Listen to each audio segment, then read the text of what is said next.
snapback sanctions on Iran. Macron came out before the voting. He said that it would they made their mind about the snapback sanctions and they're getting along. They want to put more sanctions on Iran. They want to get back. And it seems that JCPOA in the process of dying and it just passing away.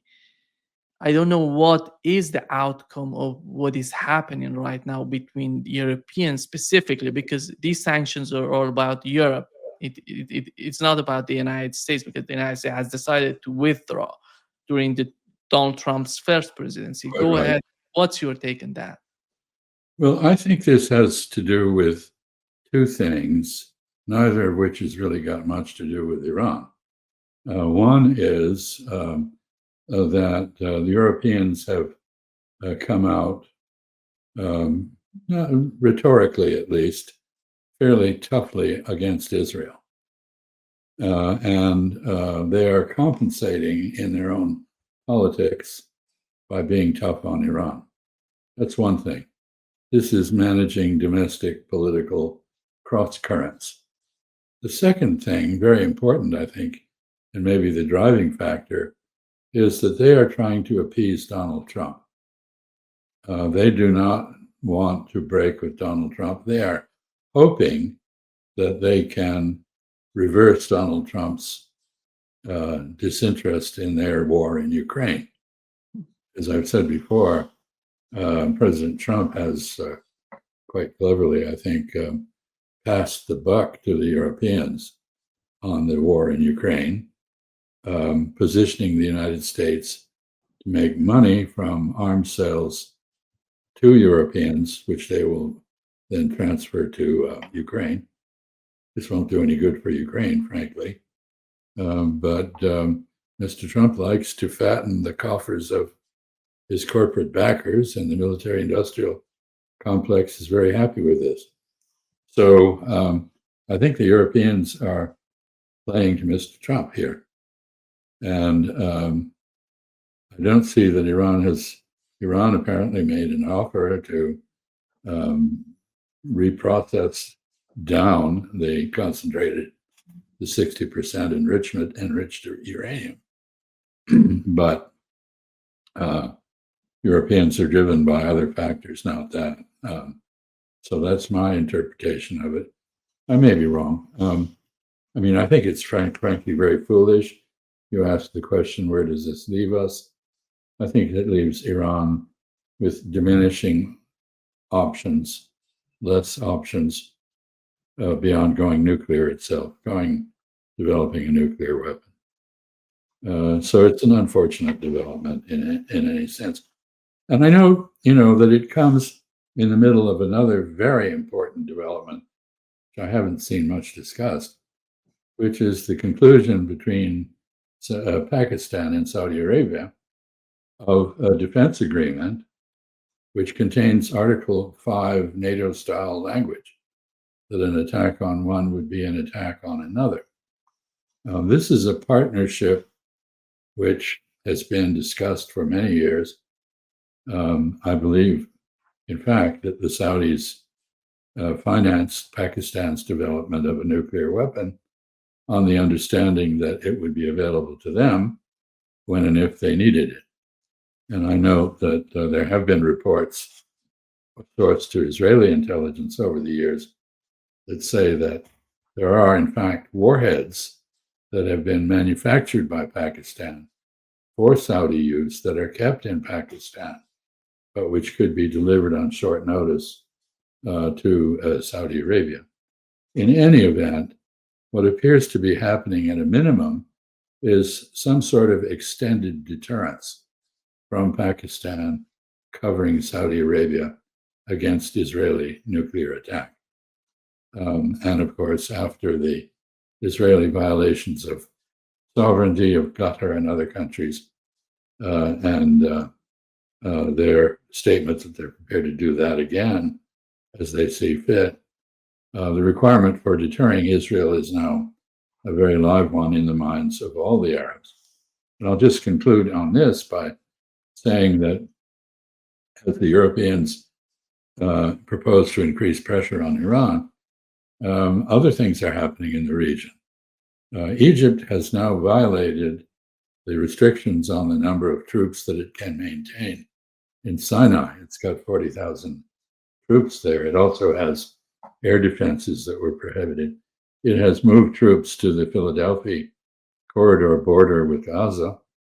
And I think in Doha, General Sisi, President Sisi, gave a very hard-hitting warning to Israel that, as he put it, not only are new agreements threatened, but existing agreements are being aborted. Very strong language with regard to Camp David, the Abraham Accords, and other things. So if this is a great moment to put pressure on Iran, I don't see the logic. Yeah.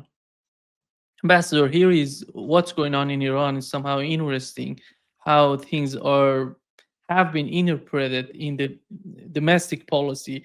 They're talking basically those people who were not happy with JCPOA. They're talking this way. They mentioned two paths lie ahead for the Islamic Republic. One, the first option would be withdrawal from NPT and conducting a nuclear test. And the second would be restoring to somehow extending resolution 2231, which means JCPOA, by offering even more concessions. He says that they believe that the first one would guarantee the nation's security and the second one guarantees war for Iran. Yeah, I think that logic has been there for a long time. And of course, there is the example of North Korea, which did exactly that. That is, exercise the first option, withdraw from the NPT and conduct nuclear tests underground, of course, so there's no fallout. And Iran seems to be quite good at tunneling. So that's a real possibility. And in fact, this is my objection to the Western US-driven policies toward Iran all along has been that basically they leave Iran with very little choice but to develop a nuclear deterrent against attack. And that is even more the case now that the United States has actually bombed Iran. There's one thing for Israel to have done that. Israel, of course, has a nuclear arsenal. And you can't, the idea that you can somehow ignore that and have no proliferation of nuclear weapons in West Asia has always struck me as fallacious reasoning. So I think we're seeing the Saudis now come closer to fielding a nuclear weapon. They may very well allow Pakistan to put nuclear missiles in Saudi Arabia, much as the United States put them in Germany and elsewhere in Europe during the Cold War. There's lots of precedent for this, and it doesn't violate the NPT, the Non-Proliferation Treaty. The Saudis would still be in a position to say, well, we don't have a nuclear weapon, but we do have the protection of an ally with a nuclear weapon. In any event, I think this makes what Europeans have done, the discussion in Iran, which is a logical outcome of maximum pressure policy, and the developments in Saudi Arabia, which may well be followed by others joining this new alliance, perhaps the UAE, perhaps Qatar, perhaps others. I think this all makes life a great deal less safe for Israel. If that's the objective of the Europeans, I think they've misjudged. Let me just say a few final words about the Pakistan-Saudi partnership. Pakistan is a poor country that has nuclear weapons and that has a lot of Chinese weapons, which have worked very well in its battles with India recently. So Saudi Arabia is a country with very little military industry and a lot of money, very rich. So this is a natural partnership. It's always been there as a possibility. And one of the consequences of it will be because part of the objective is to build joint military production capabilities to reduce dependence on outside suppliers, specifically the United States. I think one of the implications is that this is building a bridge to greater involvement of Chinese technology in the defense of Saudi Arabia. And any facilities that are developed between Pakistan and Saudi Arabia are very likely to embody Chinese investment in technology.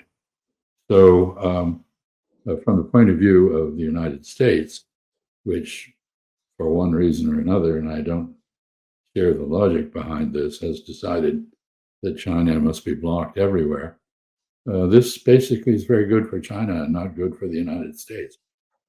So the attack on Qatar, to the extent the United States was colluded with Israel in that, it has sharply diminished the security of both Israel and the United States.